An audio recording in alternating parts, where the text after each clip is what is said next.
ചരിതമൊന്നിതു കേൾക്കണം. പേരമംഗലത്തപ്പ നിന്തിരു ചരിതമൊന്നിതു കേൾക്കണം. കശ്യപൻ തന്റെ പുത്രനായങ്ങു ഭൂവിൽ വന്നു പിറന്നതും സത്യലോകത്തിനധിപതിയായി പേരമംഗലം വന്നതും ഏഴകൾ തോഴനായി വാണിടും ദേവദേവ നമോസ്തുതേ. ഏഴകൾ തോഴനായി വാണിടും ദേവദേവ നമോസ്തുതേ.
ഏതൊരു മനുഷ്യ ജീവനും നിലവറ തന്നിൽ കയറിടാം. ഏതൊരു മനുഷ്യ ജീവനും നിലവറ തന്നിൽ തൊഴുതിടാം. ഭഗവാന്റെ പത്തി തന്നിൽ വാണിടും പ്രണവമാമല കയറിയാൽ ദേവകളിവർ 26 പേർ എന്നുമേ തുണയേകിടും. ഏതൊരു മനുഷ്യ ജീവനും നിലവറ തന്നിൽ കയറിടാം. ഏതൊരു മനുഷ്യ ജീവനും നിലവറ തന്നിൽ തൊഴുതിടാം. ഭഗവാന്റെ പത്തി തന്നിൽ വാണിടും പ്രണവമാമല കയറിയാൽ ദേവകൾ ഇവർ 26 പേർ എന്നുമേ തുണയേകിടും.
ഭഗവാനുടെ തിരുമുന്നിൽ തളിച്ചു പൂജയങ്ങു ചെയ്തെന്നാൽ ഏതൊരു സത്യമായ കാര്യവും സാധിച്ചു തന്നിടും ഭവാൻ. നിത്യവും നാണായ മൊഴിഞ്ഞങ്ങു ഭഗവാനെ വിളിച്ചെന്നാൽ എന്നെന്നും കാവലായി വിളങ്ങിടും പേരമംഗലത്തപ്പനും. മാസത്തിൽ പാലും 100 നൽകി ഭഗവാനെ വിളിക്കണം. നിത്യഭദ്രത ശാന്തിയും നൽകി കുടുംബൈശ്വര്യമേകിടും.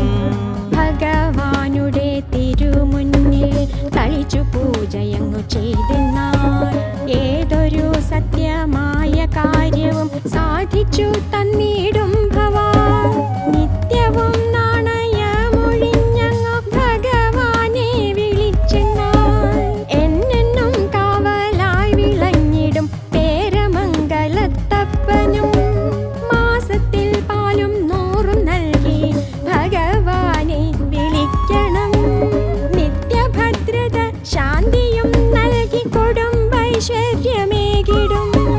പേരമംഗലത്തപ്പ നിൻ തിരു ചരിതമൊന്നിതു കേൾക്കണം. പേരമംഗല മംഗലത്തപ്പ നിന്തിരു ചരിതമൊന്നിതു കേൾക്കണം.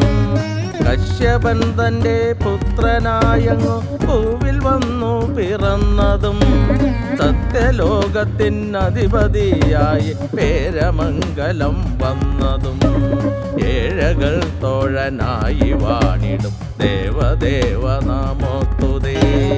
ഏഴകൾ തോഴനായി വാണിടും ദേവദേവ നാമോത്തുതേ.